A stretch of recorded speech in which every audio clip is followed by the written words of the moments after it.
Interestingly, in this small space, they are actually holding concerts. So when you look around, you can see some cables, lights, and so on. It must be a bit claustrophobic to be here during the concert, both for the singers and for the audience. Interesting to see a tree here in the middle.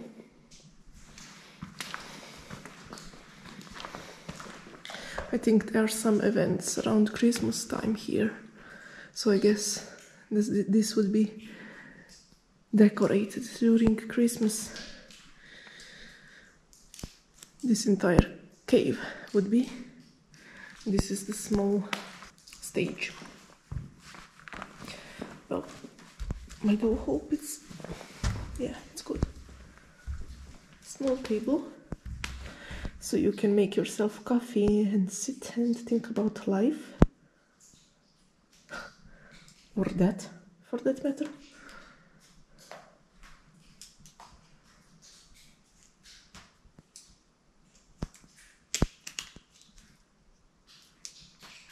This is the broadest I can go with this lamp. Very interesting. Very hard to capture on video as well, because you will only see small spots that I lit up, unfortunately. But still,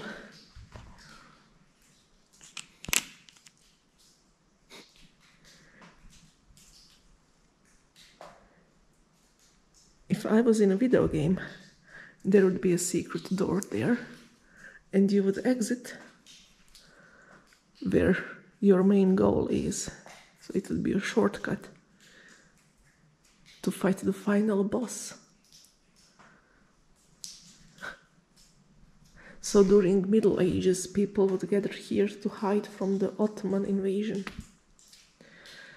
And Ottomans never really managed to take hold of this area and to settle, but they invaded frequently, and it wasn't nice, I guess, like any kind of attack and invasion, even today. So villagers would pack quickly and run away to this cave to hide. And just looking at the small size of this thing, you can already guess it wasn't a large number of villagers that were living around here, as they would all manage to seek refuge inside. It is a very small cave, really. I'm trying to point a bit. So here is the entrance. It is maybe 20 meters from where I'm standing, and here is the stage, and this is it. There's a wall here. You can't go any further. So I'm just thinking, imagine living in those times and seeing enemy army approaching, and then you run away, take away what you can, and hide here in darkness. You should whisper, I guess, so nobody can hear you, maybe. If there is enemy army passing by, I guess they mostly used cavalry to quickly attack and to quickly move away, to scare away local population. Now imagine you're holding your child or whatever, and you're just sitting here waiting, and your belongings and stuff are pillaged, burned. You don't know what you're getting back into. Your livestock, your animals, your vegetables. Maybe some child you left behind, or some of your neighbors you left behind. Somebody was too old to run away. Yeah, these are just guesses, but very broad guesses and very accurate one, in the sense they are always happening through history, with any invasions from any directions, at any time and place, with any people. It's a bit sad, but it's part of human nature, unfortunately. But yeah, now this has a bit better vibe to it.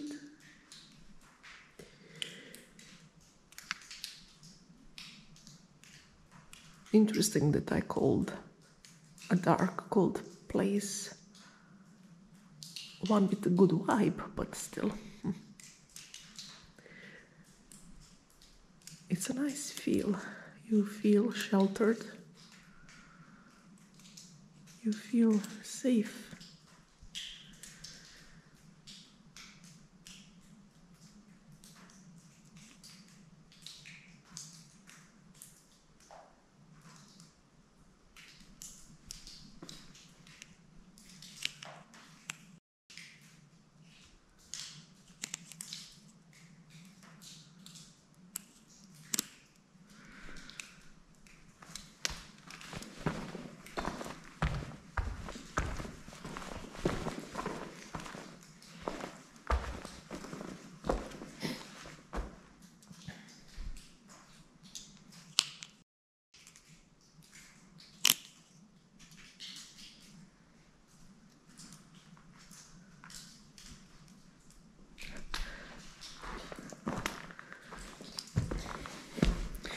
It is experiences like these that make me remember having a hat on your head is not only for sun protection, but also random things like drops of water in caves.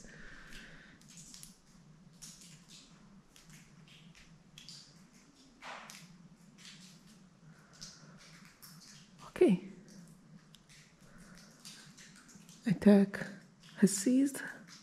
It's time that all of us come together and go out back to our homes. It's not very a steep or long climb, so it's okay. Just a bit slippery, so you need to be careful. Again, something used for the concerts. Let's go.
That is either 9-spotted moth or some very similar species. And the reason why I was able to go so near it is I think the actual 9-spotted moth is poisonous, so if bird eats it, I'm not sure, but something like that. If bird eats it, it will either be not very tasty and the bird will learn to avoid it, or simply its color advertise it's toxic while it's not. So that's the reason why they are so relaxed. They don't have natural predators and you can catch them quite easily. You can even cuddle them at some point and follow them while they are flying slowly.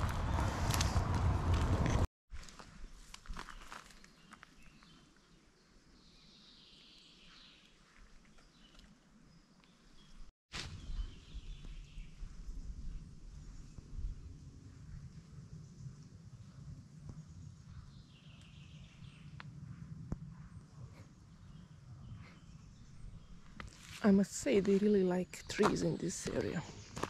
Everything is devoted to trees. Well, not really everything, but I wonder if there are some mushrooms over there. Anyway, interesting to think how much of living is revolving around survival. It's actually everything you're doing is just surviving in one way or another. It's an endless loop. People hiding in caves, or butterflies and moths imitating each other because one has better defense, so all of them survive because of the same pattern. Speaking of which,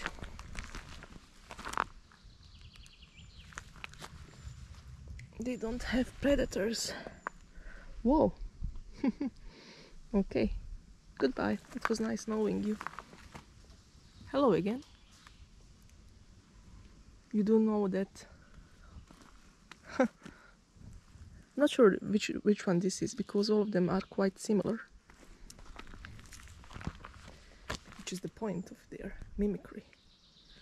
It is called Müllerian mimicry, from the German naturalist Fritz Miller.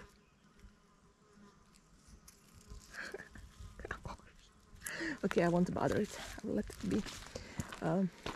Who also came up with one of the first models or theories or something, mathematical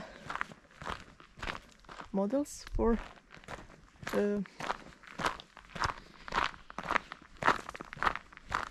phenotypes and genotypes and the way they are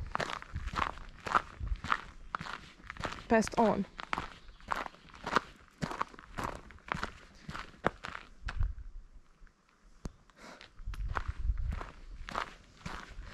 I think it's frequency dependent something. I'll put it on the screen if you're interested to search it up more. I also need to do it because I don't know all the details. It sounds very interesting.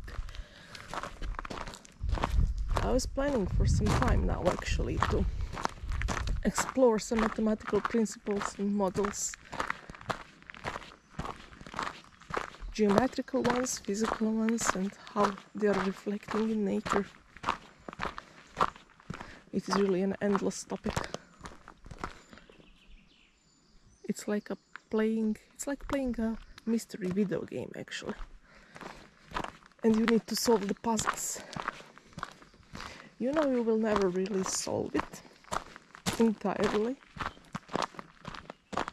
But you still do it because it brings joy somehow.